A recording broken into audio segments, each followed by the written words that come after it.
আসসালামু আলাইকুম। চলেন আজকে আপনাদের সাথে একটা ভ্যানিলা কেকের ডেকোরেশন শেয়ার করি। এটা ছিল আমার একটা রিপিট কেক, মানে এর আগেও আমি এই কেকটা বানিয়েছিলাম, 2বার বানিয়েছি, এটা আমার থার্ড টাইম করা।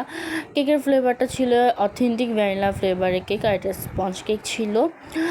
এই কেকটা খুবই সিম্পল বাট দেখতে অনেক বেশি সুন্দর। খুবই শর্ট নোটিসে এই কেকটা মানে অর্ডার দিয়েছিল, তাও আমি চেষ্টা করেছি আমার পক্ষ থেকে কেকটাকে অনেক সুন্দর করে আর কি দেওয়ার।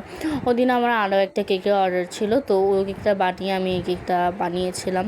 মনে হয় এরকম তাড়াহুড়ো কেকগুলো অনেক সুন্দর লাগে আর কি। এই কেকটা আমি এর আগেও 2বার যেহেতু বানিয়েছিলাম, তো তারপর একটা ভেজাল মনে হয়নি, খুব জলদি আমি এটা বানিয়ে ফেলতে পেরেছি। এটা বানাইতে আমার বেশি সময় লাগেনি।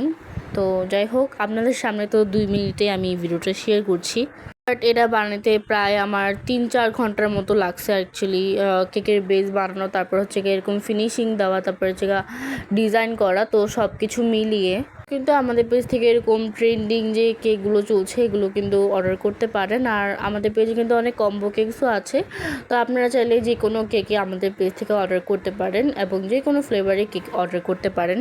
যে মোটামুটি ফিনিশিং দেওয়ার পরে হচ্ছে গিয়ে আমি সাইডে যে এরকম জিগজ্যাগ ডিজাইনটা ছিল ওইটা দিচ্ছিলাম। অ্যাকচুয়ালি এই কেকটার মধ্যে আমার ফিনিশিং প্রয়োজন নেই, বিকজ এটা একটু মেসি টাইপের ডিজাইনটা। তো এই যে প্যালেট নাইফের সাহায্যে এটা করে দিচ্ছিলাম। প্যালেট নাইফের নাম্বারটা আমার ঠিক মনে নাই।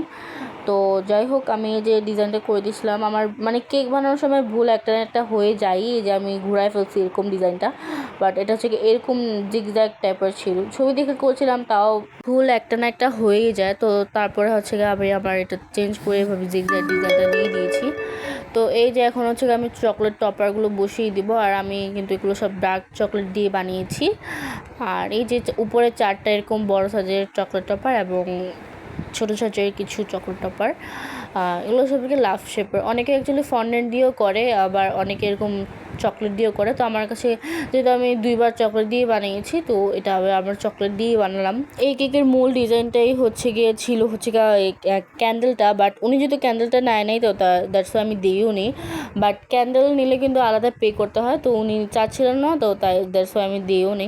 ক্যান্ডেলটা দিলে আর কি কেকটা সুন্দর লাগে। তো এই যে আমার কেকটা রেডি হয়ে গেছে ডেলিভারি দেওয়ার জন্য। তো এই যে আমার কেক কেমন হয়েছে কমেন্ট করে জানাবেন।